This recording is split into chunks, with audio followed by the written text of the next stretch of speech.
শুভ সন্ধ্যা। মান্দাসে বই কথার আসরে আজকে আমরা যে বইটি নিয়ে কথা বলবো বা যে বইটি নিয়ে আলোচনা করব সে বইটির নাম অথ প্রজ্ঞা সুন্দরী কথা, লেখক ইন্দিরা মুখোপাধ্যায়। কলকাতা বইমেলার অব্যবহিত আগেই এই বইটি প্রকাশিত হয়েছে এবং পাঠক মহলে যথেষ্ট সাড়া ফেলেছে। সাড়া ফেলার মূল কারণ ঠাকুর পরিবারের এই মহিলাকে নিয়ে, এই কন্যাকে নিয়ে যাবতীয় আলোচনার কেন্দ্রবিন্দুতে থাকে হচ্ছে রান্না। রান্নার বইকে কেন্দ্র করে প্রজ্ঞা সুন্দরীর কথা বাঙালির ঘরে ঘরে বহুকাল পৌঁছে গেছে। কিন্তু মানুষ প্রজ্ঞা সুন্দরী, নারী প্রজ্ঞা সুন্দরী, তার লড়াই, ঠাকুর পরিবারের অন্যান্য সদস্যদের সঙ্গে তার বেড়ে ওঠার যে রসায়ন এবং তার শ্বশুর বাড়ি, তার জীবন কথা, সেটা ঠিক কেমন ছিল তা এক গবেষণার ভিতর দিয়ে জীবনী উপন্যাসের আকারে নিয়ে এসছেন ইন্দিরা মুখোপাধ্যায়। এবং সেই কারণেই এই বই পাঠকপ্রিয় ইতিমধ্যেই হয়েছে। আজকে আমরা এই বইটিকে নিয়েই আলোচনা করব এবং বইটিকে নিয়ে আলোচনা করতে আমরা আজকে ডেকে নিয়েছি তিনজন তন্নিষ্ঠ পাঠককে। এই বইয়ের তিনজন তন্নিষ্ঠ পাঠক, তারা হচ্ছেন শর্মিষ্ঠা ভট্টাচার্য, সুস্মিতা সাহা এবং পিঙ্কি সরকার। আমরা প্রতিদিনের মান্দাসে বইকথার অনুষ্ঠানের যে আমাদের চালু রীতি সেটা মেনে প্রথমেই লেখক ইন্দিরা মুখোপাধ্যায় এবং তিনজন আলোচককে এখানে ডেকে নেব। যদিও বইটি বহু পূর্বে প্রকাশিত হয়েছে, বইমেলার আগেই প্রকাশিত হয়েছে, তাও আজকে আমরা তার একটা আনুষ্ঠানিক প্রকাশ করব। তারপরে আমরা সরাসরি চলে যাব পিঙ্কি সরকারের কাছে এই বইয়ের পাঠ্য প্রতিক্রিয়া নেওয়ার জন্য। তা আমি অনুরোধ করছি একটুখানি আপনারা এখানে আসুন। আনুষ্ঠানিকভাবে প্রকাশিত হচ্ছে ইন্দিরা মুখোপাধ্যায়ের নতুন উপন্যাস অথ প্রজ্ঞা সুন্দরী কথা। সুকল্প খুব সুন্দরভাবে বললেন, মানে বইয়ের কথা বললেন, আমাদের পাঠকদের কথা বললেন। তো আমি একটু বলি, মানে ইন্দিরাদির কথা একটু আগে বলছি। মানে ইন্দিরাদির লেখা প্রথম পড়েছিলাম ভ্রমণ, ভ্রমণ থেকে কলাবতী কথা, তারপরে আরও অনেক কিছুই পড়লাম। মানে ওনার রান্নার উপরে বিভিন্ন বই আছে, এখন ব্রত সুন্দরী কথা, মাঝখানে এক মুঠো খুদ কুড়ো। তো আগে ছিলাম লেখিকা পাঠিকা, তারপর কখন যে একটা সম্পর্কে জড়িয়ে গেছি নিজেই বুঝি না। আজ মনে হয় যে বহু বছর ধরে মানুষটিকে চিনি। মানে সহাস্য শ্রীময়ী মানুষটি মানুষ হিসেবেও আমার খুব পছন্দের। তো আমার খুব অবাক লাগতো যে যিনি তার ছাত্রী জীবনটা পুরো রসায়ন শাস্ত্র নিয়ে পড়াশোনা করেছেন, তার বাংলায় এতটা দক্ষতা, এটা খুব মুগ্ধ করে, অবাক তো করে। তো এবার সরাসরি অথ প্রজ্ঞা সুন্দরী কথাতে আসছি। তো সুকল্প যেটা বললেন আমি একমত। যেখানে আমার খুব ভালো লেগেছিল যে ঠাকুর পরিবার মানেই আমাদের বাঙালিদের কাছে একটা মুগ্ধ, একটা কৌতূহলের ব্যাপার। তো সেখানে হচ্ছে মানে আমরা মহর্ষি দেবেন্দ্রনাথ ঠাকুর, রবীন্দ্রনাথ ঠাকুর, দ্বিজেন্দ্রনাথ ঠাকুর, গৌরেন্দ্রনাথ ঠাকুর এসব পড়েছি। তারপরে স্বর্ণকুমারী দেবী কিংবা আমরা জ্ঞানদানন্দিনী দেবীর কথা তো পড়েইছি। আমরা ছোটবেলায় শিশু মহল শুনতাম যে তোমাদের ইন্দিরাদি বলছি ভাই, যিনি ওনার কন্যা। তো প্রজ্ঞা সুন্দরী দেবীর কথা বা এরকম আরো হয়তো অসংখ্য গুণী মানুষ যারা অন্তরালেই থেকে গেছেন। তার মধ্যে অবশ্যই প্রজ্ঞা সুন্দরী দেবীর পিতা মাতা সকলেই রয়েছেন। তো যেহেতু মানে আমি নারীবাদী নই, কিন্তু মেয়েদের কে নিয়ে লেখা আমার মানে এটা একদম পুরো আমার ব্যক্তিগত জায়গা, আমার খুব পছন্দের। আমি লেখিকাদের খুব পছন্দ করি, নারী চরিত্র নিয়ে লেখাও খুব ভালো লাগে। তো ওই প্রজ্ঞা সুন্দরীর কথাও আমরা ওটাই জানতাম যে উনি খুব ভালো রান্না, মানে রন্ধনবিদ ছিলেন। তাও কি জানতাম যে বেশিরভাগটাই জানতাম যে বাঙালি রান্না, মানে নানান রকম আর কি বাঙালি রান্নাতে উনি খুব প্রাজ্ঞ। তো পড়তে গিয়ে দেখলাম পড়তে পড়তে বইটাতে যে কত কিছু জানতে পারলাম। যে উনি একটি বিশেষ পত্রিকার ওখানে সম্পাদিকা ছিলেন, আর ঠাকুরবাড়ির আবহে বড় হলে যা হয় আর কি, তো ওনার মধ্যে সেই শৈল্পিক চেতনা কিংবা একটা যে ওদের মানে ওনারা খুব যেহেতু রিচ ছিলেন আর কি, সেগুলো তো আছেই। কিন্তু জানলাম যে ওনার বাবা হচ্ছে নারী শিক্ষার পুরোধা ছিলেন, যেটা আমরা কোনোদিনও জানতে পারিনি। ইন্দিরাদির লেখাটা না পড়লে জানতে পারতাম না। ওনার মায়ের কথা জানলাম। তো মানে নাবালিকা অবস্থাতেই প্রায় পিতাকে হারিয়েছিলেন, তারপরে ওনার মায়ের যুদ্ধটা আমাকে খুব মুগ্ধ করেছে, যে মায়ের সঙ্গে মানে এতগুলো ছেলে মেয়েকে উনি বড় করেছেন এবং প্রায় প্রত্যেকেই নিজস্ব কোনো না কোনো জায়গাতে বেশ দাঁড়িয়েছেন আর কি। তো এটা তো ছিলই। তো এবারে প্রজ্ঞা সুন্দরী উনি বড় হচ্ছেন, তারপরে পড়াশোনা করছেন।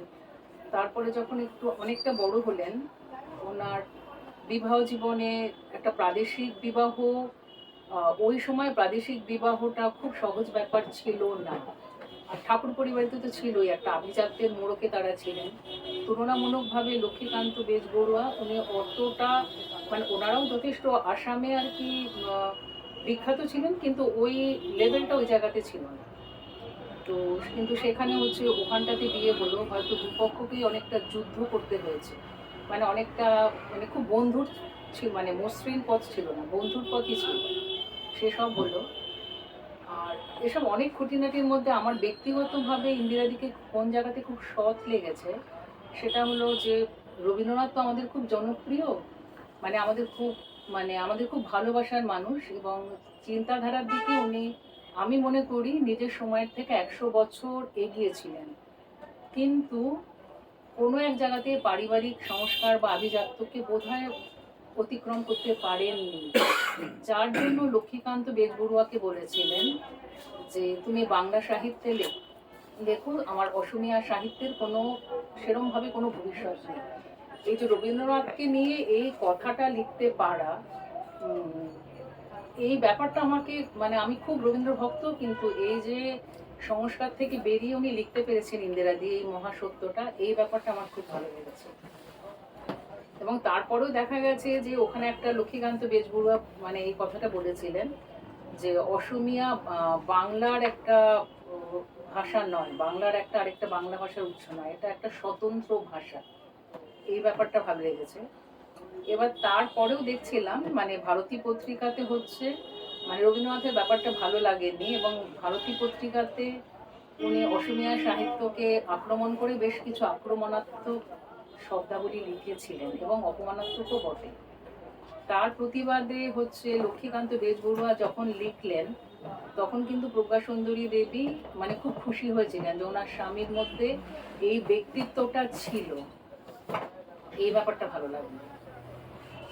তারপরে তো ওনাদের দুজনের যে দাম্পত্য জীবনটা, সেখানেও মানে অনেক কখনো মসৃণ কখনো বন্ধুর পথ। কারণ কি, উনি হচ্ছেন ঠাকুর পরিবারে বড় হয়েছেন, সেখান থেকে বেরিয়ে একটা ভাড়া বাড়িতে থেকেছেন, অনেক কষ্ট করেছেন, কখনো খুব ভালো কখনো ততটা ভালো নয়, অনেক কষ্ট করতে হয়েছে।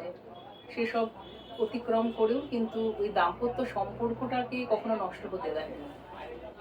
আরো দুটো জিনিস আমার একজন মা হিসেবে একজন নারী হিসেবে কষ্ট লেগেছে, যখন ওনাদের প্রথম সন্তান যার ডিপথিরিয়া হয়েছিল, যে অল্প বয়সে মারা গিয়েছিল, এবং ওই প্রথম সন্তান মারা যাওয়ার পর কিন্তু লক্ষ্মীকান্ত বেজবড়ুয়া একদম শয্যাশায়ী। আর এই যে দহনটা, কন্যা হারানোর এই দহনটা, কষ্টটাকে নিজের মধ্যে অব্যক্ত রেখে উনি কিন্তু সংসার যাত্রাটা করেছেন। ততদিন ওনাদের দ্বিতীয় কন্যা এসে গেছে, তারপরে ওনার স্বামী শয্যাশায়ী, তার ব্যবসা টানাপোড়েন চলছে, ওখানে সবসময় মানে নিজের কষ্টটা নিজের মধ্যে রেখেছেন। আজকের যুগে আমাদের মেয়েদের তো অনেক রকম অনেক কিছু নিয়ে চলতে হয়। একজন মেয়ে হিসেবে আমার মনে হয়েছিল যে এটা আমাদের জন্য অত্যন্ত শিক্ষণীয়, যে হেরে যেও না, জীবনে কখনো হেরে যেও না। মানে ব্যক্তিগতভাবে আমার নিজের জীবনে একটা অসুবিধা হয়েছিল, দিদির সাথে আলোচনাও করেছিলাম, আমি কিন্তু খুব মনোবল পেয়েছি যে তোমাকে আশাটা রাখতে হবে, নিরাশ হলে চলবে না, লড়াইটা করে যেতে হবে। হয়তো যখন তুমি দেখছো যে আর কিছু নেই, তখন তুমি দেখলে তুমি কিন্তু ফলটা হয়তো পেলে, আর কিন্তু যদি আশা না থাকে তাহলে তো তুমি এগোতেই পারবে না। তো মানে ওরকম যখন মানসিক কষ্ট একটা চলছিল, সেই সময় এই বইটা পড়ে আমার ব্যক্তিগতভাবে আমার খুব ভালো লেগেছে। তারপরে দেখা গেল যে ওনার মানে সবসময় ব্যবসার ব্যাপারেও ভদ্রমহিলা মানে প্রজ্ঞা সুন্দরী দেবী তীক্ষ্ণ বুদ্ধি সম্পন্ন ছিলেন। কারণ ওনার লক্ষ্মীকান্ত বেজবড়ুয়া যার সঙ্গে ব্যবসায় নেমেছিলেন, যিনি আর কি ব্যবসার পার্টনার, তাকে হচ্ছে লক্ষ্মীকান্ত বেজবড়ুয়া পুরোপুরি বুঝতে পারেননি যে সেই মানুষটি চালাক চতুর শুধু না, তাকে ঠকাতে পারে। কিন্তু উনি মাঝে মাঝে ওনার স্বামীকে বলতেন যে আমার কিন্তু ভালো লাগে না, ওনার বিচার বুদ্ধির ওপর আমার আস্থা নেই। তো এবং দেখা গেল সেটাই হলো, লক্ষ্মীকান্ত বেজবরুয়াকে ক্ষতিগ্রস্ত হতে হলো, ওনাকে ঠকিয়ে ওনার পার্টনার সমস্ত ব্যবসা নিজের নামে নিয়ে নিল। আবার প্রজ্ঞা সুন্দরী দেবী ওনাকে নিজের স্বামীকে যথেষ্ট সাহস জোগালেন, ওনার কখনো সম্বলপুর, তারপর আসামে চলে গেলেন ব্যবসাতে। আস্তে আস্তে সব ঠিক হলো, 2 মেয়ের বিয়ে হলো। একদম ছোট মেয়ে ছিল দীপিকা, একই স্কুলে পড়লেও সেই মেয়েটিকে খ্রিস্টান ধর্ম, মানে খ্রিস্টান হয়ে গেল, কারণ খ্রিস্ট ধর্ম তাকে আকৃষ্ট করেছিল, যেটাতে লক্ষ্মীকান্ত বেজবরুয়া খুব কষ্ট পেয়েছিলেন। ওই সময়ও ওই কষ্টটা ভেতরে চেপে রাখলেও উনি কিন্তু পুরোপুরি ভেঙে পড়েননি, মনোবল হারাননি। ওই সময় নিজের বইয়ের স্ক্রিপ্টটা লিখছেন, নিজের বইটা প্রকাশ করতে হবে, ওই যুদ্ধটা ওনার সামনে যে আমাকে আমার বইটা প্রকাশ করতেই হবে। এই যে অদম্য জেদ, এই যে অসম্ভব মানসিক সাহস, এই যে স্থিতধী থাকা, আমার মনে হয় আমাদের প্রত্যেকটা মেয়ের, যারা আমরা খুব জীবন যুদ্ধে চলছি, এটা খুব শিক্ষণীয় বই। মানে এটা তো আছেই যে ঠাকুর পরিবারের অনেক কিছু জানতে পারলাম, ওনার অনেক গুণের কথা জানতে পারলাম, কিন্তু ব্যবহারিক জীবনে আমার মনে হয় ওনাকে, যেটা আমরা বলি না মডেল, আমার একদম ওরকম মনে হয়েছে। আমার মনে হয় ওনার জীবন কাহিনীরা মানে যারা পড়বে ভালো করে, অনেকটা মনোবল দেয়, সাহস দেয়, মেয়েদের যুদ্ধে যেতে, মানে যুদ্ধে বলতে রোজকার যে জীবন যুদ্ধ, সেখানে কিভাবে এগিয়ে যাওয়া যায় সেই সাহসটা পাওয়া যায়। তারপর যখন উনি একা হয়ে গেছেন, মেয়েদের বিয়ে হয়ে গেছে, লক্ষ্মীকান্ত বেজবরুয়ার গৃহজগতে নেই, তখনও বই লিখে চলেছেন। তারপরে খুব ছোট ছোট ব্যাপার, একটা জিনিস ভাবছিলাম যে বাড়িতে একজন সাংবাদিক এসেছেন। আজকাল আমরা ক্যাফেতে দেখি খুব নানান রকম ভাবে গরমকালে সুশীতল শরবত দেওয়া হয়, গ্লাসের কিনারাতে তরমুজ কিংবা লেবুর টুকরো রাখা হয়, আমরা খুব মুগ্ধ হয়ে যাই। সেই কোন কালে ওনার বাড়িতে যখন সাংবাদিক ভদ্রলোক এসছেন, ডিমের পাফের সঙ্গে উনি শীতল শরবত দিয়েছেন, গ্লাসের কিনারাতে হচ্ছে লেবু স্লাইস, দুটো পুদিনা ভাসছে। মানে জিনিসটা শুধু ভালো জিনিস, ভালো শরবত দেওয়া নয়, ওই যে পরিবেশন নৈপুণ্য, ওই যে কলা, মানে এখানে যে একটা কলাকুশলী সমন্বয় রয়েছে, এরম অসংখ্য ছোট ছোট ব্যাপার এই বইটা না পড়লে আমরা জানতে পারতাম না। তো লেখিকাটা আমার খুব প্রিয়। আর আজ অব্দি যে কটা বই আমি পড়েছি, মানে এখন অবধি, মানে আমি এতদিন অবধি ভ্রমণ ছাড়া কলাবতী কথা খুব ভালো লাগতো, কারণ কলাবতী কথায় শাশুড়ি আর বৌমা খুব এরকম, মানে খুবই প্রবল চরিত্র, খুব লড়াকু মহিলা। আর কিন্তু ওটা তো যাই হোক উপন্যাসের চরিত্র, আর ইনি তো ছিলেন, এনার তো অস্তিত্ব ছিল। তো আমার মনে হয় যে এর পরবর্তীকালে যারা বাংলা সাহিত্য পড়বে, ঠাকুর পরিবার নিয়ে যদি গবেষণা করে, এই বইটি তাদের জন্য অত্যন্ত মানে সহায়ক হবে। কারণ লেখিকা নিজে যে কতটা গবেষণা করে এই তথ্যগুলো পেয়ে এটা একটা বইয়ের আকারে দিয়েছেন, সেটা বইটা ভালো করে পড়লেই মানে বোঝা যায়। তো লেখিকাকে স্যালুট। তার সঙ্গে মানদাস এবং তার পুরো যারা টিম রয়েছে তাদের অসংখ্য ধন্যবাদ, কারণ সবাই সব রকম বই তো প্রকাশ করে না। তো সুকল্পকেও ধন্যবাদ, এত সুন্দর বইটা মানে তার ভালো লেগেছে, মানদাস থেকে এটা প্রকাশিত হয়েছে। মানে এখানে লেখিকা এবং প্রকাশক, পাঠক মানে পাঠিকা হিসাবে আমার অসংখ্য দুজনকে ধন্যবাদ, অনেক শুভেচ্ছা, শুভকামনা, ভালোবাসা। আমরা অত্যন্ত সমৃদ্ধ হলাম পিঙ্কিদির বক্তব্য শুনে, তাকে আমার মানদাসের পক্ষ থেকে, আমাদের পক্ষ থেকে অজস্র ধন্যবাদ জানাই। তো এইবারে আমরা ডেকে নেব সুস্মিতা সাহাকে। সুস্মিতাদির মূল্যবান পাঠ প্রতিক্রিয়া আমরা শুনে নেব তার কাছ থেকে। প্রথমেই সকলকে শুভেচ্ছা এবং নমস্কার জানাই। আমাকে এখানে এই কথাগুলো বলতে দেওয়ার যে সুযোগ করে দেওয়া হলো, তার জন্য মানদাসী প্রকাশক ইতিমধ্যেই আমার বেশ মনে হচ্ছে খোলামেলাভাবে যিনি কথা বলেন, একটু মিশুকে মানুষ। আর ইন্দিরাদি আমার অনেক দিনেরই পরিচিত। ইন্দিরাদির সঙ্গে কথা বলতে গেলেই আমি তার যে কোনো লেখা রেফারেন্স দিয়ে দিতে পারি টুকটুক করে। তবে ছাপার অক্ষরে বই, সত্যি কথাই বলবো, খুব বেশি যে পড়া হয়েছে তা না, কিন্তু পড়ছি। আমি এই বইটা যখন হাতে নিলাম, বেশ দীর্ঘ আয়তনের একটি বই। প্রথমেই একটা কথা বলি, আমার বাবা চলে গেছেন 68 বছর বয়সে। এখানে যারা উপস্থিত আছেন সকলেরই মনে হবে অথ প্রজ্ঞা সুন্দরী কথায় ইন্দিরাদির লেখায় আমার বাবার কথা এলো কেন? এই ব্যক্তিগত কথা দিয়ে শুরু করলাম কেন আলোচনা? আর ৬৮ বছর কি খুব কম বয়স? তা নয়। তাহলে এই মাঝবয়সী মহিলার হঠাৎ এত আবেগ এলো কেন? কারণ বই শুরুই হয়েছে একটি স্মৃতিচারণা দিয়ে, একটি স্মৃতির কথা দিয়ে। প্রজ্ঞা তেমনই সুযোগ্যা কন্যা। তিনি নিপুময়ী এবং হেমেন্দ্রনাথের কন্যা, দেবেন্দ্রনাথ ঠাকুরের নাতনি। তিনি শুরুই করছেন এই বলে যে বাবা নেই। শুধু বাবা নেই তা নয়, বাবার মূল্যায়ন হয়তো ঠাকুরবাড়ি বা ঊনবিংশ শতক সেই সময়কাল করতে পারেন। প্রাসঙ্গিকভাবে আমার আরেকটা কথা মনে হয়, আমি মাঝে মাঝে এই কথাটা শুনি এবং নিজেও হয়তো বলে ফেলি, যে ঠাকুরবাড়ির উজ্জ্বল জ্যোতিষ্কের পাশে অনেকেই একটু একটু ম্লান হয়ে গেছেন, হারিয়ে গেছেন, মলিন হয়ে গেছেন। অনেকেরই বহু গুণ ছিল। যেমন ঠিক পাশাপাশি আমার অবন ঠাকুরের কথাও মনে হয়, জ্যোতিরিন্দ্রনাথ ঠাকুরের কথাও মনে হয়। ঠিক তেমনই প্রজ্ঞার এই চাপা অভিমান, চাপা একটা কষ্ট আরো বেশি করে ফুটেছে এই জন্যে যে পিতাকে তিনি হারাচ্ছেন। আমি একটু কোট করার লোভ সামলাতে পারলাম না। তিনি বলছেন, এই কথাটা আসলে আমাকেও খুব বলা হয়েছে, যে যারা ভালো মানুষ হন, যারা পুণ্যাত্মা হন, তারা চলে যান। তা প্রজ্ঞা ইংরেজি ভাষায় যে পারদর্শী লেখিকা আমাদের মনে করিয়ে দিলেন। বললেন, never born, never died, but stopped by this planet only for a few years. এই কথাটা বলার সঙ্গে সঙ্গে প্রজ্ঞা আবার মনে করাচ্ছেন, মহর্ষি প্রায়ই কাজের মধ্যে, কাজের ফাঁকে বিভিন্ন সময় বিভিন্ন অসুবিধে সামাল দিতে বাইরে বাইরে থাকতেন। শোক সহ্য করতে হয়েছে, ঋণগ্রস্ত হয়েছেন তিনি, সব সামলে এই ছেলের মৃত্যুর সময় উপস্থিত থাকতে পারছেন না। সব বলে দিচ্ছেন কিন্তু কিভাবে তার শেষ শয্যা সাজানো হবে। এবং যখন ঠাকুরমার একটা অসুখ করছে, মানে সেটা দুর্ঘটনায়, তখন প্রজ্ঞার বাবার দেহের একটি অংশ থেকে একখণ্ড মাংস দেওয়া হচ্ছে।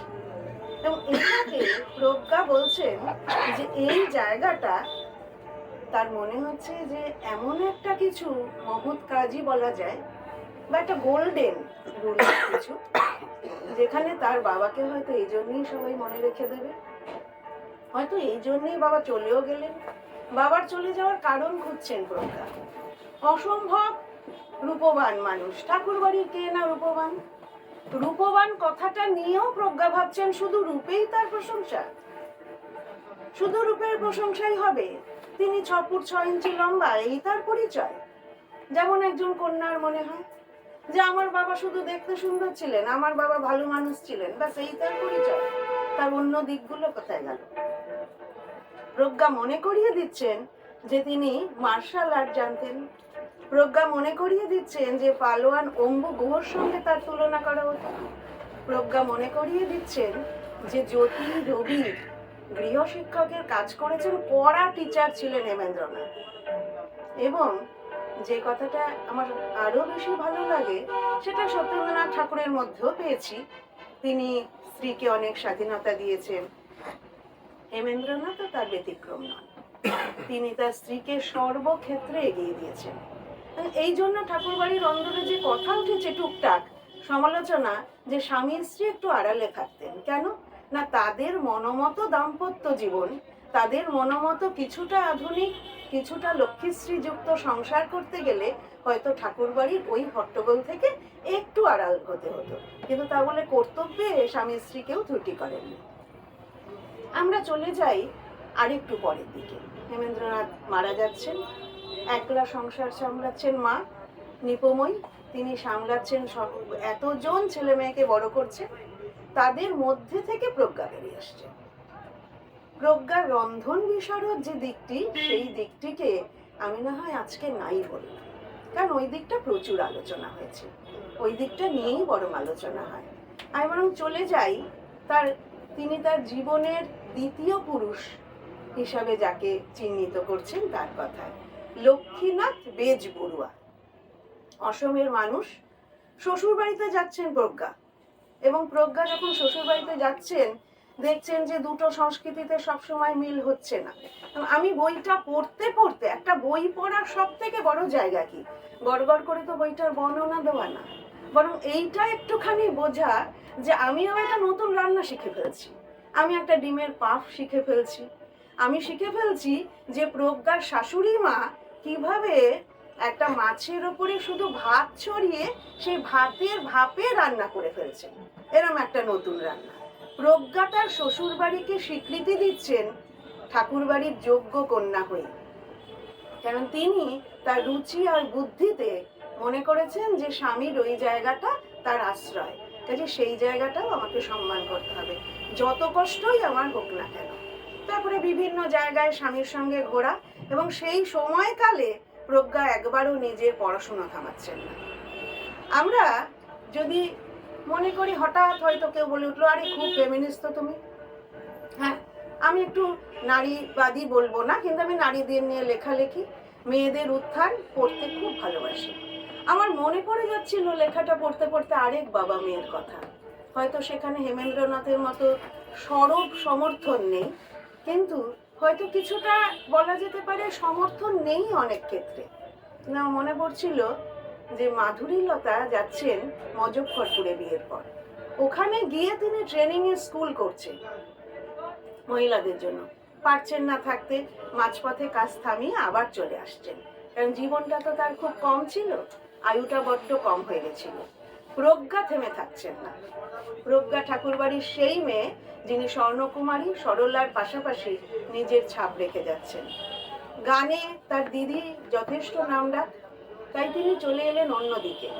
স্বামীর সঙ্গে সঙ্গে প্রত্যেকটা জায়গায় গিয়ে স্বামীর কাজে যেমন সাহায্য করছেন, 4 মেয়েকে বড় করছেন, প্রথম মেয়ে তো চলেই যাচ্ছেন, সেই দুঃখটা বুকে নিয়েই তিনি আর 2 মেয়েকে সুপাত্রস্থ করেছেন।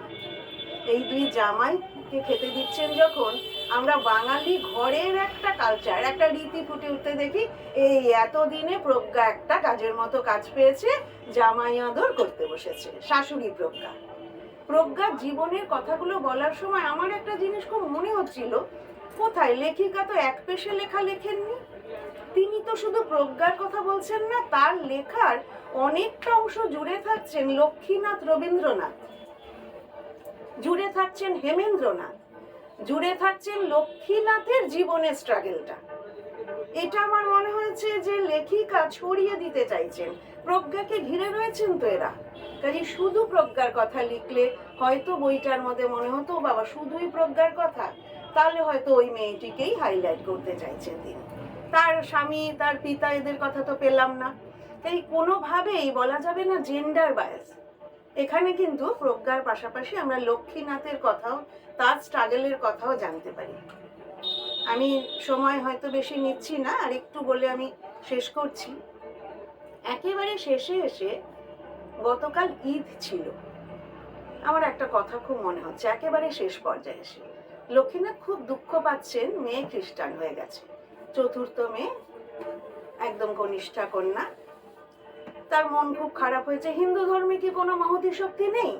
হিন্দু ধর্ম কি পারে না মানুষকে মানবিক করতে, মানুষকে উদার করতে? ঠিক কথা, সত্যি বলতে কি সেকুলার বলে গলা ফাটাই না আমি কখনো, আমার মনেও হয়তো মনে হয় যে একদম সেকুলার বলে না বলেও আমি সব ধর্মের প্রতি সহিষ্ণুতা দেখাতে পারি, কিন্তু বাবার মনটা যে উথাল পাথাল করছে, লক্ষ্মীনাথ যে একটু নরম মনের মানুষ, সেটা কিন্তু আমরা বইটা পড়তে পড়তে জেনে গেছি। না হলে রবীন্দ্রনাথের কাছে এসেও, অমন প্রতিভাবান ব্যক্তিত্ব সম্পন্ন মানুষের কাছে এসেও একেবারেই তিনি তোষামোদ করেননি, বরং তার নিজের প্রাদেশিকতার ভাষা নিয়ে লড়াই করতে চেয়েছেন। সেখানেই আমরা বুঝি মানুষটি নিজের সংস্কৃতি আসলে বজায় রাখতে চান। কিন্তু সেই সঙ্গে একেবারে শেষ পর্যায়ে, আমি ঈদের কথাটা এই কারণেই তুললাম, একদম শেষ পর্যায়ে যখন দীপিকা এসে তার কাছে বসছে, তিনি মারা যাবেন, তার মেয়ের মুখে ওই যে অসম্ভব সুন্দর একটা জ্যোতি ফুটে উঠছে, যখন সে বলছে বাইবেলেও আমরা অনেক কিছু পাই, তিনি বলছেন হ্যাঁ ঠিকই তোমা, সব ধর্মেরই তো আসল ধর্ম মানবতা, আসল কথা হলো শান্তি, আসল কথা হলো ভক্তি। তখন মনে হয় প্রজ্ঞার এত স্ট্রাগলের মধ্যে আসল দুটো কথা, একটা সৎ সোজা উন্নত সুদর্শন বাবা, আরেকজন তার সহমর্মী বন্ধু স্বামী। এই দুটো দিককেই লেখিকা ইন্দিরা ভারী চমৎকারভাবে ফুটিয়েছেন। রন্ধনের দিকটি তো আছেই, আর আমরা অনেকেই জানি যে লেখিকা নিজেই রন্ধন বিশারদ। কাজে রন্ধনের অধ্যায়গুলি পড়তে পড়তে যদি কেউ ব্যক্তিগত জায়গা আনতে চান, আমার কিন্তু মনে হয় একটা জিনিস লেখায় ব্যক্তিগত চার্জ থাকে, ব্যক্তিগত জায়গা উঠে আসে। যেমন প্রজ্ঞা যখন সাংবাদিকের সঙ্গে কথা বলছে, আমার ইন্দিরাদির সাথে আগেও কথা হয়েছে দুই একবার, মানে বেশ কয়েকবারই আমি দেখেছি ইন্দিরাদি যেমন করে কথা বলেন, প্রজ্ঞার কথা স্টাইল সাংবাদিকের সঙ্গে সেরকম। যেমন বাপু, কি বাপু, এরম করে, মানে এই যে ঘরোয়া একটা টাচ, একটা স্মার্টনেস, একটা খোলামেলা পরিবেশ তৈরি করা। প্রজ্ঞা সেই সময়কার প্রজ্ঞা, ভুলে গেলে চলবে না। সময় কিন্তু 20 শতক না, সময় কিন্তু আমার সময় না যে আমরা এখন যে কোনো পরিবেশে গিয়ে কথা বলবো। সাংবাদিকের সঙ্গে কথা বলার সময় প্রজ্ঞা রীতিমতো সুন্দর সহজ সরলভাবে প্রত্যেকটা প্রশ্নের উত্তর দিচ্ছে এবং বুঝিয়ে দিচ্ছে। একেবারে শেষ অধ্যায় লেখিকা শেষ করছেন তার আসল জায়গাটায় এনে। এতক্ষণ তো স্ট্রাগেল সব কিছু তিনি দেখালেন, স্মৃতিকাতর প্রজ্ঞা, কিন্তু আসলে প্রজ্ঞা কে?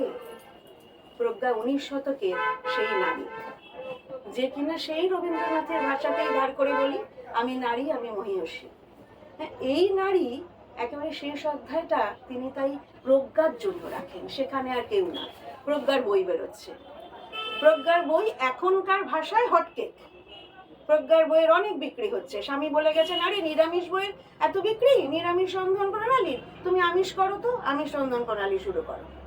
সবকিছুর পরেও লেখিকায় যে শেষে ওই চ্যাপ্টারটা জুড়ে দেন, অধ্যায়টা জুড়ে দেন, এতেই মনে হয় অথ প্রজ্ঞা সুন্দরী কথা একটা সার্থকতা পায়।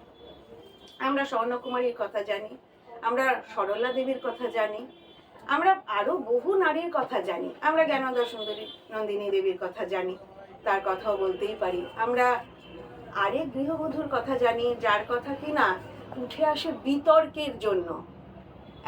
তাকে নিয়ে প্রচুর আলোচনা হয় ঠিকই, কিন্তু তার গুণের কথা কোথায়? শুধু তার রসালো সম্পর্কের কথা। কিন্তু প্রজ্ঞা এখানে হয়ে দাঁড়ান আমাদের একজন রোল মডেল। প্রজ্ঞা হয়ে দাঁড়ান একজন সেই সময়কার প্রতিনিধি, যিনি বলতে পারেন জোর গলায় যে দুঃখ কষ্ট সহ্য করেও তিনি কিন্তু পড়ার জন্য নিজের জীবন নিবেদন করেছেন। তার বই ছাপা শুধু হয়েছে এরকম না, বই পড়ে থাকেনি ঘরের মধ্যে, বই প্রচন্ড বিক্রি হয়েছে, বইয়ের খুব খ্যাতি হয়েছে, বই লিখে তিনি তার জীবনটা এগিয়ে নিয়ে গেছেন। আরো হয়তো অনেক কথা বলা যায়, একটা এত দীর্ঘায়তনের বই নিয়ে রিভিউ লিখতে পারলে যতটা বলা যায় ততটা তো এখানে হয় না। তবু আমি জানি হয়তো অনেক কিছু বাদ পড়ে গেল। সবকিছু মিলিয়েই আমি পড়তে পড়তে আরেকটা জিনিস একটুখানি বলিনি, আরেকটা জিনিস লক্ষ্য করছিলাম, আমার একদমই বানান ভুল চোখে পড়ছিল না। খুব সুন্দর মলাট প্রচ্ছদ, মাঝে মাঝে ইংরেজি কথা ব্যবহার করে ফেলছি একটু, প্রচ্ছদ খুব সুন্দর। আর প্রজ্ঞার সেই সুন্দর মুখখানি, ব্যক্তিত্বময় মুখখানি ফুটে উঠেছে প্রচ্ছদে। আর আলো একটা সাদা কালো শেড দেওয়া হয়েছে, রঙিন না, বেশ একটা অন্যরকম আবহাওয়া যেন। সেই সময়টা বোধহয় তুলে ধরা হয়েছে, যেটাকে আমরা বোধহয় একটু ভিনটেজ বলতে পারি।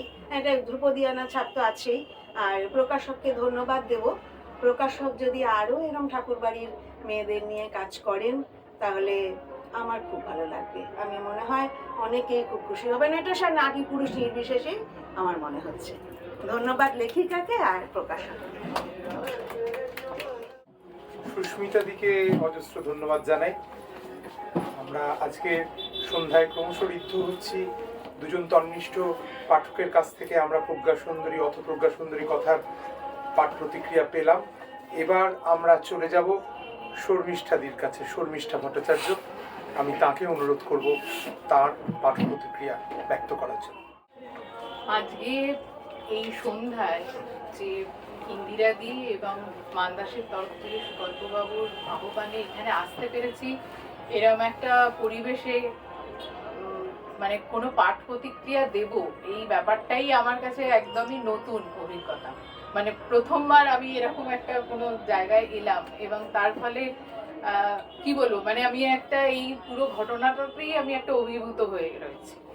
এবং আমার পাঠ প্রতিক্রিয়া দেবার আগে যেটুকু বলতে পারি যে ইন্দিরাদির সঙ্গে এখন আমাদের সম্পর্কটা অনেকটা কি বলবো, বড় দিদি ছোট বোন এরকম একটা সম্পর্ক হয়ে গেছে। ইন্দিরা মানে বায়াসনেসের ব্যাপার নয়, কিন্তু ইন্দিরাদির জিনিসপত্রগুলো মানে তার সাজসজ্জা, তার লেখাপড়ার ধরন, তার গবেষণার ধরন, তার রন্ধন পদ্ধতি, তার বাড়িতে গেছিলাম তাতে যা সুন্দর করে সাজিয়ে রেখেছেন, সব কিছুই একটা মানে আলাদা প্রভাব ফেলে এবং সেই প্রভাবটা তার লেখার উপরেও পড়ে।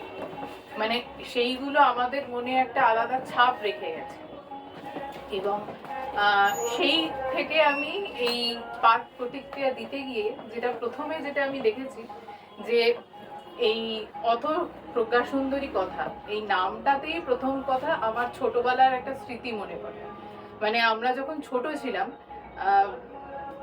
একটা ধারাবাহিক হতো রবিবার দিন, মহাভারত, এবং তার যে গানটা শুরু হতো অথশ্রীর মহাভারত কথা, এই নামটা শোনার সঙ্গে সঙ্গে আমার ওই কথাটা মনে পড়তো, কারণ ওটা মানে আমাদের ছোটবেলার সঙ্গে অঙ্গাঙ্গিভাবে জড়িত ছিল।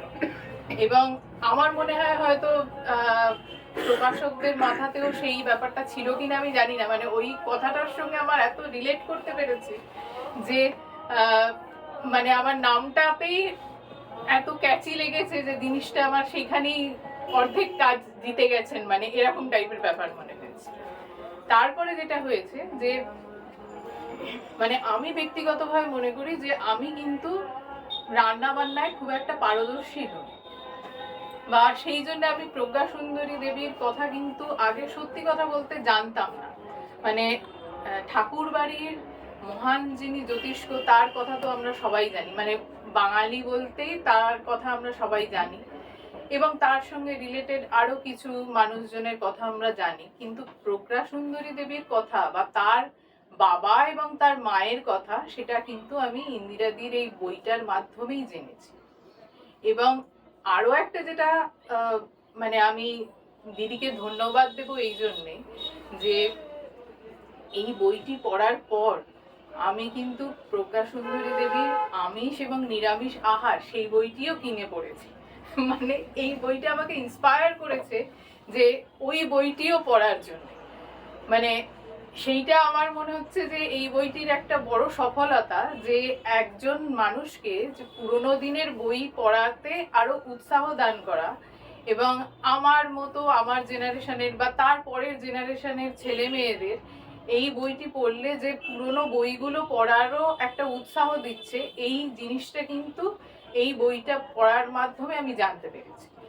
বাকি সমস্ত যে জিনিসগুলো আমরা দেখলাম যে মানে সবচেয়ে যেটা আমার ভালো লেগেছিল যে ওনার বাবা যে ওই অত যুগ আগে অতটা স্বাধীন চেতা, দৃঢ় চেতা এবং এতটা মানে কি বলবো অ্যাহেড অফ টাইম এমন একজন মানুষ ছিলেন, যাকে মানে পুরো অন্ধকারেই ছিলেন জিনিসটা। মানে আমাদের সাধারণ পাঠকদের কাছে কিন্তু উনি অন্ধকারেই ছিলেন, কারণ যারা হয়তো ঠাকুর বাড়ি নিয়ে যারা গবেষণা করেছেন তারা হয়তো তাকে চিনতেন, কিন্তু আমরা যারা সাধারণ লোক যারা এই সমস্ত গবেষণা করিনি, যারা যে সমস্ত বই বা যাদের নিয়ে বহুল চর্চিত হয় তাদের সম্পর্কেই আমরা শুধুমাত্র জেনেছি, তারা কিন্তু এই হেমেন্দ্রনাথ এবং তার স্ত্রী তাদের কথা কিন্তু জানতে পারিনি।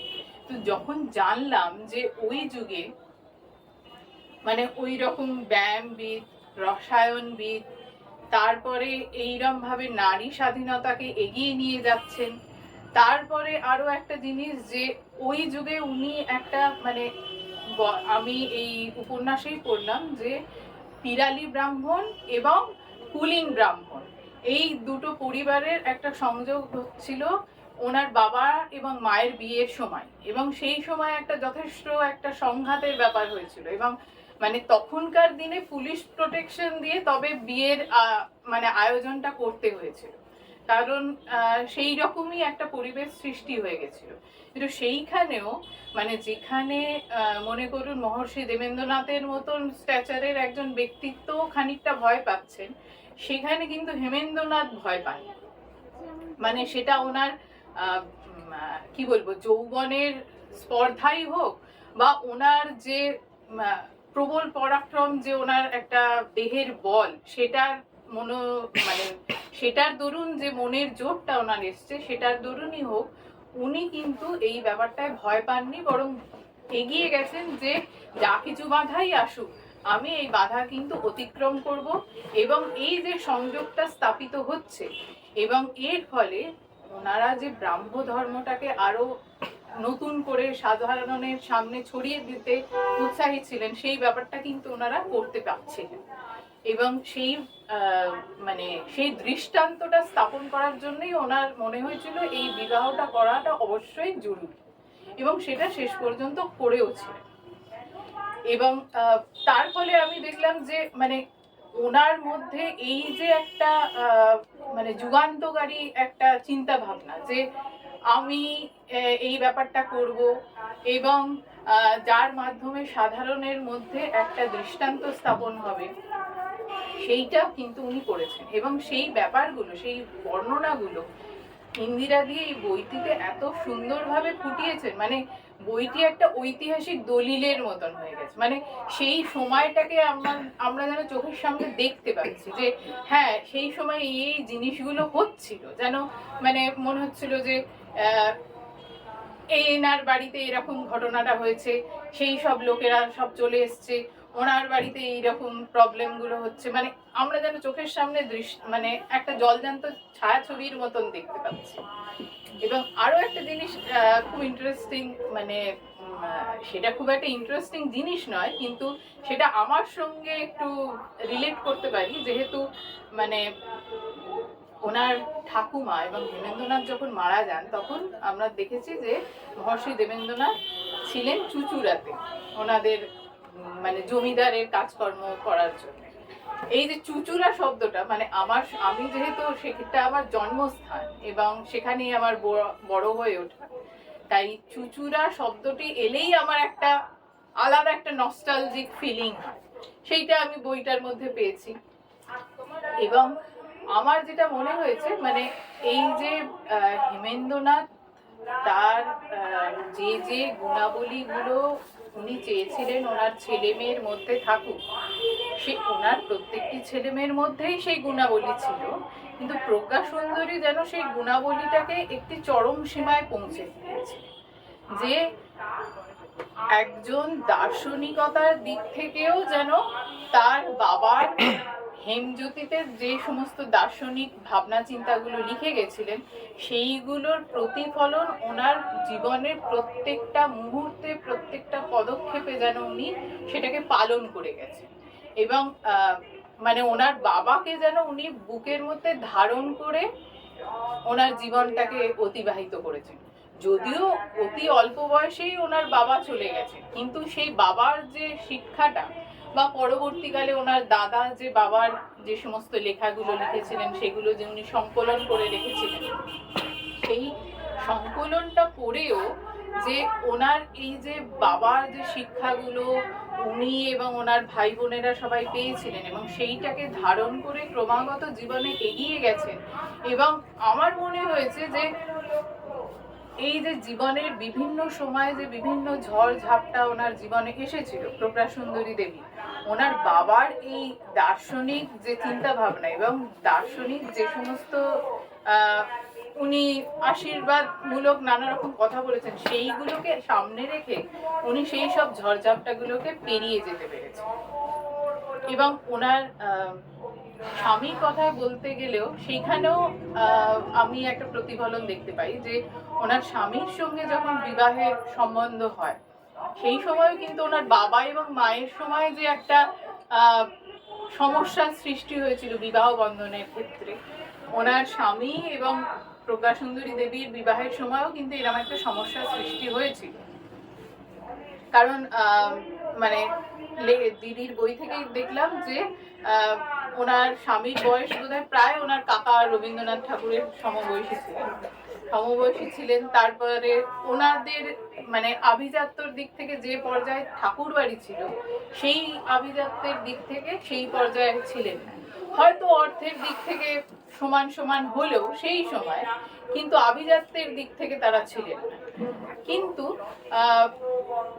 ওনার মনে হয়েছিল এমন সুপণ্ডিত এবং সুন্দরভাবে গুছিয়ে কথা বলতে পারেন এই ব্যক্তিকেই উনি বিবাহ করবেন। অপরপক্ষে ওনার স্বামীও কিন্তু ওনাকেই পছন্দ করেছিলেন যে একে ছাড়া আমি আর কাউকে বিয়ে করবো না। এর ফলে যে একটা রাজজোটক সৃষ্টি হয়েছিল, সেই রাজজোটকটা আমার মনে হচ্ছে যে মানে ওনার বাবা এবং মায়ের মধ্যে যে রাজজোটকটা সৃষ্টি হয়েছিল, সেই একই রাজজোটকটা প্রজ্ঞা সুন্দরী দেবী এবং ওনার মানে স্বামীর মধ্যেও সেই রাজজোটকটাই সৃষ্টি হয়েছিল। এবং এই রাজজোটকের ফলেই মানে উনি যে জীবনে আরো এগিয়ে যেতে পেরেছেন, যেমন ওনার বাবার আশীর্বাদ ধর্মী কথাবার্তাগুলো আছে, তেমনি ওনার স্বামীর সহযোগিতা। কারণ তখনকার দিনে মানে আমরা তো এখনকার যুগের কথা বলছি না, ঊনবিংশ শতাব্দী বা বিংশ শতাব্দীর শুরু হচ্ছে জাস্ট এরম সময়কার কথা বলছি। সেই সময় কিন্তু নারীদের জীবনে অনেক রকম চারিদিক থেকে বাধা বিপত্তি ছিল। সেখানে একজন যদি সহযোগী স্বামী না পাওয়া যেত, এতটা বোধহয় তিনি এগিয়ে যেতে পারতেন না। তা সেই যে সহযোগী স্বামী উনি পেয়েছেন এবং তার ফলে যে এতটা উনি এগিয়ে যেতে পেরেছেন এবং ওনার যে এরকম ভাবে উৎসাহ দিয়েছেন, সেই জিনিসটাও আমাকে খুব মুগ্ধ করেছে। মানে এই পুরো ব্যাপারটাই মানে কি বলবো, একটা আমার যেন মনে হচ্ছিল এই বইটা পড়তে পড়তে যে খনির ভেতর থেকে যেমন মণিমাণিক্য বা কিছু আমরা খুব মূল্যবান আকর খুঁজে পাই, এই বইটি পড়তে পড়তে ওরকম যেন একের পর এক মণিমাণিক্য আকর আমি খুঁজে পাচ্ছি। কারণ তাদেরকে আমি চিনতাম না, তাদের কথা জানতাম না। এই বইটি পড়ার মাধ্যমেই আমি তাদেরকে খুঁজে বার করলাম। এবং পরবর্তীকালে হয়তো আমি বিভিন্ন বই টই যেগুলো দিদি দিয়েছেন সেইগুলোর থেকে কিছু কিছু পড়ে বা সেই বইগুলো সংগ্রহ করার চেষ্টা করছি, সেইগুলো পড়ে হয়তো তাদের সম্পর্কে আরো একটু বিস্তারিত জানতে পারছি। কিন্তু এই বইটি প্রথম আমাকে সেই রত্নখনির সন্ধান দিল যে ঠাকুর বাড়িতে শুধুমাত্র রবীন্দ্রনাথ ঠাকুর নন, শুধুমাত্র অবনীন্দ্রনাথ ঠাকুর নন, গগনেন্দ্রনাথ ঠাকুর নন, হেমেন্দ্রনাথ ঠাকুরও ছিলেন। এবং তিনি 40 বছর মাত্র বেঁচে ছিলেন, তার মধ্যেই কিন্তু এমন অনেক কাজ করে গেছেন যেগুলো কিন্তু যথেষ্ট মানে মানে কি বলবো, যথেষ্ট আমাদের সামনে তুলে ধরার কারণ হতে পারে। কিন্তু কোনো অজানা কারণবশত সেই জিনিসগুলো আমাদের মধ্যে তুলে ধরা হয় না। এমনকি ইন্দিরাদির লেখার মাধ্যমেই আমি জানতে পেরেছি যে প্রজ্ঞা সুন্দরী দেবীও প্রচন্ড এতে মানে দুঃখিতই ছিলেন যে আমাদের রবীন্দ্রনাথ ঠাকুরও তার জীবন কাহিনীতে তার দাদা সম্পর্কে মাত্র একটি লাইনই ব্যবহার করেছেন। হয়তো আমার মনে হয় যে ছোটবেলায় তো উনি পড়াশোনা করতে ভালো, মানে এটা আমি একটু মানে আমার ভেতর থেকে আমি বিশ্লেষণ করেছি যে ছোটবেলায় আমরা যতদূর জেনেছি যে রবীন্দ্রনাথ ঠাকুর ছোটবেলায় পড়াশোনা করতে খুব একটা মানে ওইরকম ঘেরা টোপের মধ্যে পড়াশোনা করতে খুব একটা ভালোবাসতেন না। কিন্তু হেমেন্দ্রনাথ তাদের কড়া অভিভাবক ছিলেন এবং এই পড়তে হবে, ওই পড়তে হবে, যেমন ভাবে হোক নানা রকম পড়তে হবে বলে বকে ঝোঁকে তাদের পড়াতেন। হয়তো সেই রাগটা ছিল, সেই জন্য হয়তো ঠিক মতো উনি ফোকাস করেননি বা এরকম কিছু, কিন্তু সেটা হতে পারে, মানে সেটা আমি এটা আমার মতো বিশ্লেষণ করেছি। কিন্তু এই বিশ্লেষণটাও এসেছে আমার কিন্তু ইন্দিরাদির এই লেখাটা পড়ার পরে। কারণ এই লেখাটা পড়ার আগে আমি তাদেরকে সত্যি কথা বলতে চিনতামই না।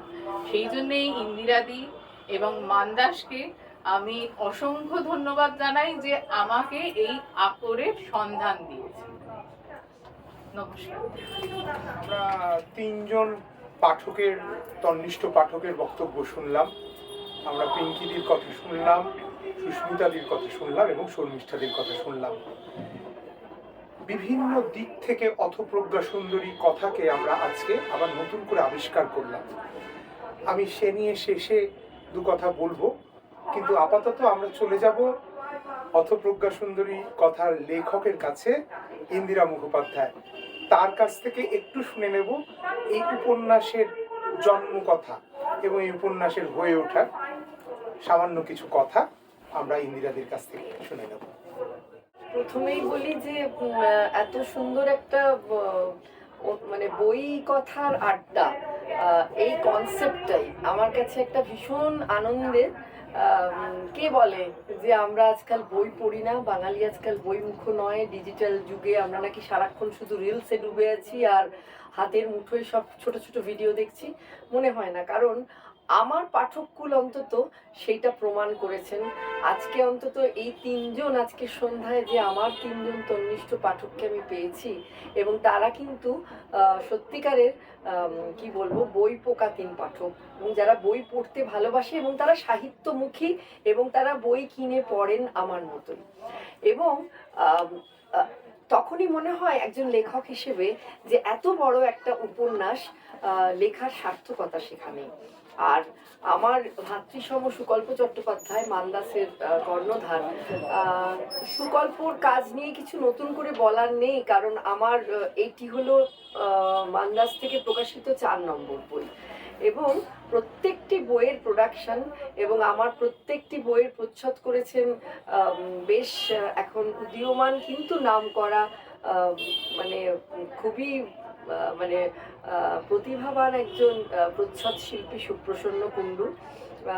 বলার অপেক্ষা রাখে না যে তার প্রত্যেকটি নজর কাড়া প্রচ্ছদ হয় প্রতিটি বইয়েরই, শুধু মান্দাসের না, বিভিন্ন প্রকাশনাতেও দেখেছি সে যথেষ্ট একজন গুণী প্রচ্ছদ শিল্পী। তো এবারে বলি কেন প্রজ্ঞা সুন্দরীকে নিয়ে আমি এত বড় একটা উপন্যাস লিখব, সে সাহস ধৃষ্টতা কোনোটাই আমার ছিল না। কিন্তু আমাকে বিভিন্ন কাগজের অনুরোধে, বিভিন্ন ম্যাগাজিনের অনুরোধে দীর্ঘদিন রান্না বিষয়ক কলম লিখতে হয়েছিল, খাদ্য সংস্কৃতি, খাদ্য সাহিত্যের উপর। যারা আমার পাঠক তারা অন্তত জানেন সেটা। এবং সেগুলো ধারাবাহিক লিখতে গেলে কি হয়, প্রচুর পড়াশোনা করতে হয়। আর তখনই ঠাকুরবাড়ির রান্নাবান্না না জানলে, ঠাকুরবাড়ির রান্নাবান্নার রেফারেন্স না দিলে সেই সমস্ত লেখা বাংলায়, অন্তত বাংলা সাহিত্যে সে সমস্ত লেখা অসম্পূর্ণ থেকে যায়। আর তখনই আমি আবিষ্কার করি আমিষ নিরামিষ আহার, প্রজ্ঞা সুন্দরী দেবীর এই বইয়ের প্রথম 3টি খণ্ড, যেটি সেইটা মানে দেখতে গিয়ে কম করে 2600-র মতো রেসিপি আছে বইগুলিতে। তৃতীয় খণ্ডটি হচ্ছে জারক আচার, সেইটি বাদ দিয়ে প্রথম 2টি আমিষ এবং নিরামিষ আহারে ওই 2500-এর ওপর রেসিপি। সেই রেসিপিগুলো বড় কথা নয়, কিন্তু প্রত্যেকটা রেসিপির মধ্যে লুকিয়ে আছে একটা করে সুন্দর গল্প, যেটা পড়া এবং বইয়ের শুরুতে প্রজ্ঞা সুন্দরী দেবীর জীবনের অনেক কথা জানা যায়। যে মহিলা সেই যুগে, ঠাকুরবাড়ি তখন তো মানে বাংলায় একটা তাদের মানে নারী স্বাধীনতার নবজাগরণের বানভাসী কালচার 19 শতকে, এবং সেখানেই জন্ম নেওয়া এমন এক প্রতিভাধর মহিলা প্রজ্ঞা সুন্দরী, যে প্রজ্ঞা সুন্দরী দেবী হয়ে উঠবেন, বা আমাদের যারা আমরা সাহিত্য চর্চা করি, আমরা রান্নাবান্না নিয়ে যারা লিখি, তাদের যে তিনি ম্যাটিনি আইডল হয়ে উঠবেন সে কথা বলার অপেক্ষা রাখে না। কারণ সেই বইগুলো আমরা যারা পড়েছি তারা মানে তার প্রেমে পড়তে তাকে আমাদের শ্রদ্ধার আসনে বসিয়ে সেই মূর্তিমতী করুণাকে শ্রদ্ধা উপস্থিত মনে পড়ে যায়, এই লাইনটা বসাতে বাধ্য এভাবে। কারণ তিনি একজন তেমনই মহিলা ছিলেন সেই যুগে, যার বাবা মেয়ের জন্য একজন ফরাসি যুবককে নিযুক্ত করেছিলেন পাচক হিসেবে রান্নাঘরে, মেয়ে রান্না শিখবে বলে। তাহলে ভেবে দেখুন যে তার যে রেসিপি, সেগুলো রেসিপি তার নানা রকম ইম্প্রোভাইজেশন, সেসবে আমি যাচ্ছি না। এই যে এক্ষুনি আমার এক পাঠক বললেন যে সাজিয়ে পরিবেশনের কথা, সাংবাদিকের চরিত্রটি এবং সাংবাদিকের সঙ্গে তার কথাবার্তা, আলাপচারিতা, সেটা কিন্তু পুরোটাই কাল্পনিক। কারণ এটা তো একটা উপন্যাস, তাই আমার যথেষ্ট স্বাধীনতা সেখানে ছিল। এটা কোনো প্রবন্ধ নয়, কিন্তু উপন্যাস বলেই আমি সেই রকমভাবে জীবনটাকে গড়ে তুলেছিলাম। আর সেখানে প্রজ্ঞা সুন্দরী দেবী যে শরবত দিয়েছেন, শরবতের ভেতরে স্লাইস একটা লেবু বা পুদিনা পাতা ভাসছে, সেটা ওনার কোনো কিছুই নয়, সেটা তো সামান্য। কারণ রান্নার বইগুলোতে এর থেকে অনেক অনেক বেশি আমরা কিছু নান্দনিক একটা শিল্পময়তা আমরা অনুভব করি, যেটা মানে বারবার মানে জারিত হয়েছি যেটা পড়ে, এবং অ্যাট দ্য সেম টাইম প্রাণিত হয়েছি আমি। এবং লিখতে গেছি যখন, ততবার ওনার রান্নার প্রসঙ্গ এসেছে ঠিকই, কিন্তু আমি সেই দিকটাকে তুলে ধরতে চাইনি। কারণ আসমুদ্র হিমাচল বাঙালিরা যারা প্রজ্ঞা সুন্দরীর নাম জানেন, তারা সবাই জানেন তিনি রন্ধন গবেষিকা, কিন্তু তার বাকি জীবনের ইতিহাসটা আমি তুলে ধরেছি, যেখানে রান্নাটা কিন্তু কম। হ্যাঁ, অফকোর্স রান্না আছে, অসমের রন্ধাবড়া আছে। তিনি এমনই একজন মহিলা ছিলেন যে শ্বশুরবাড়ির অসমের মানে তার রাঁধুনি শাশুড়ি মা কেমন করে হেসেল সামলাচ্ছেন সেটুকুও তিনি জানতে বাকি রাখেননি। আর সেখানেই তিনি সার্থক অ্যাজ এ রন্ধন বিশারদ বা রন্ধন গবেষক হিসেবে, যে আমি শুধু আমার ঠাকুর বাড়ির রান্না নিয়ে পড়ে থাকবো, আমি শুধুই আমার উদ্ভাবিত রেসিপি নিয়ে পড়ে থাকবো না। তিনি তার বইয়ের একটা অনেকগুলো বই, মানে বইয়ের ভেতরে অনেকগুলো রান্নায় ব্র্যাকেটে লেখা আছে রন্ধাবড়া রন্ধাবড়া। সেই রন্ধাবড়াটা হচ্ছে অসমের রান্না কিন্তু। তাই সেগুলো কয়েকটি রেসিপি আমি দিয়েছি, 2-4টি রেসিপি আছে অসমের রান্নারও, গল্পের ছলে বলার চেষ্টা করেছি। আমার পাঠকরা গ্রহণ করেছেন, আমি আমার প্রকাশক আমাকে তাগাদা দিয়েছেন, দিদি কবে পাচ্ছি। গত বছর মানে আমি খুব চাপের মধ্যে থেকে বইটি শেষ করেছি। এবং আরেকটা কথা না বললেই নয়, যে আমাদের তরুণ বাংলার অধ্যাপক গবেষক অনির্বাণ বসু, সে লেখকও, সে বইটি এত সুন্দর সুসম্পাদনা করেছে যে তার সঙ্গে আমার মানে বইমেলার আগে, বই প্রকাশের আগে অনেকক্ষণ বসে বসে ভিডিও কল এবং মানে ম্যানাস্ক্রিপ্ট নিয়ে বসতে হয়েছে। দিদি এটা চেঞ্জ করো, দিদি ওটা আগে দাও, ওটা পরে দাও, দিদি এখানে একটা রান্নার রেসিপি ঢোকাও। আবার আমি লাইব্রেরি গেছি, আবার বইগুলো এনেছি। এই করে করে আমাদের একটা মানে সাংঘাতিক রকম একটা রিসার্চ প্রজেক্ট চলেছে মাস 6 ধরে, এবং তার ফসল হয়েছে এই বই প্রজ্ঞা সুন্দরী কথা। কোনো কাজেতে মানে এই উপন্যাসটা টোটালি আমার শেষ করতে 5 বছর লেগেছে। কারণ আমি তো বললাম যে কোভিডের সময় থেকে আমি রান্নার কাজ নিয়ে রান্না মানে গবেষণা করছিলাম, বিভিন্ন হারানো রান্না, ঠাকুরবাড়ির রান্না এইসব নিয়ে লিখতে হতো আমাকে কলাম খবরের কাগজে। আর তখনই আমি প্রজ্ঞা সুন্দরী দেবীকে রোজ রোজ প্রত্যেক দিন আবিষ্কার করেছি। আর আবিষ্কার করতে করতে আমি আবিষ্কার করেছি ওনার বাবার লেখা জীবনচরিত হেমজ্যোতি, যেটা কেউ প্রকাশ করেনি, কিন্তু প্রকাশ করেছিলেন ঋতেন্দ্রনাথ ঠাকুর, মানে প্রজ্ঞা সুন্দরী দেবীর দাদা। সেটা ওনার বাবা মারা যাওয়ার পর। তাই সেটাই বড় দুঃখজনক যে লাইমলাইটে আসা উচিত ছিল। মাত্র 40 বছর বয়সে তিনি চলে যান, হেমেন্দ্রনাথ ঠাকুর।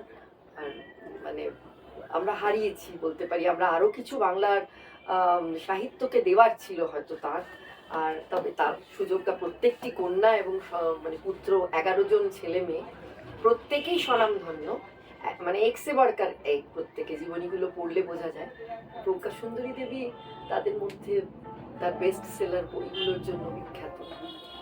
আজকে এইটুকুই। অনেক শুভেচ্ছা আমার প্রকাশকের জন্য, এবং নিজেদের কর্মব্যস্ত জীবন সামলিয়ে আমার 3 জন পাঠক বন্ধু আজকে এসে উপস্থিত হয়েছেন, তাদের জন্য আমার অকুণ্ঠ ভালোবাসা এবং শুভেচ্ছা রইল। সবাইকে আরো একবার, এবং মান্দাসকে অভিনন্দন।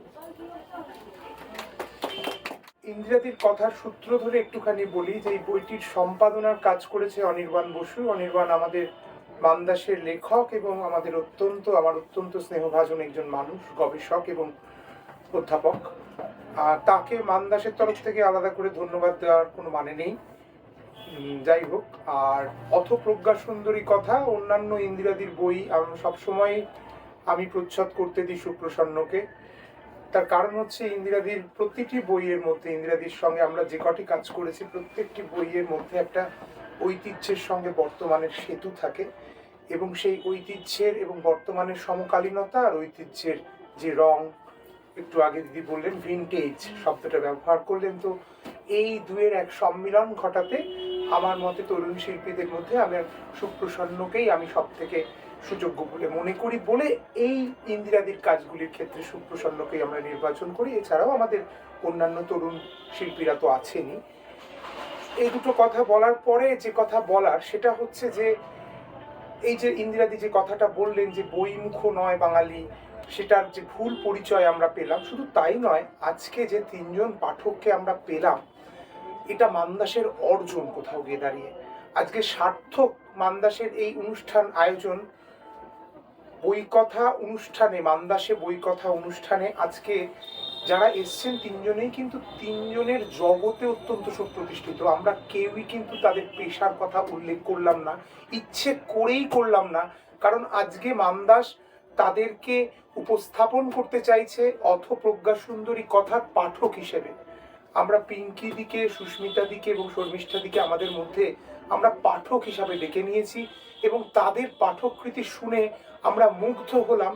কারণ অথপ্রজ্ঞা সুন্দরী কথার এই যে ঐতিহাসিক আখ্যান, এই ঐতিহাসিক আখ্যানের যে এতগুলো দিক আছে, তাদের প্রত্যেকের তিনজনের বক্তব্যই অত্যন্ত ভিন্ন ভিন্নভাবে সেই সমস্ত দিকগুলিকে চিহ্নিত করলো এবং মান্দাসে বইকথা আজকের যে পর্বটি, সেই পর্বটি সত্যি একটা ইতিহাসের সাক্ষী হয়ে রইল যে তিনজন মানুষ তাদের নিজস্ব কর্মগত পরিচয় ক্ষেত্র বাদ দিয়ে শুধুমাত্র পাঠক পরিচয়ে আজকে এখানে উপস্থিত হয়ে এই বইয়ের যে বিশ্লেষণ করলেন, সেই বিশ্লেষণ অত্যন্ত স্মরণযোগ্য হয়ে থাকবে বলেই মান্দাস বিশ্বাস করে।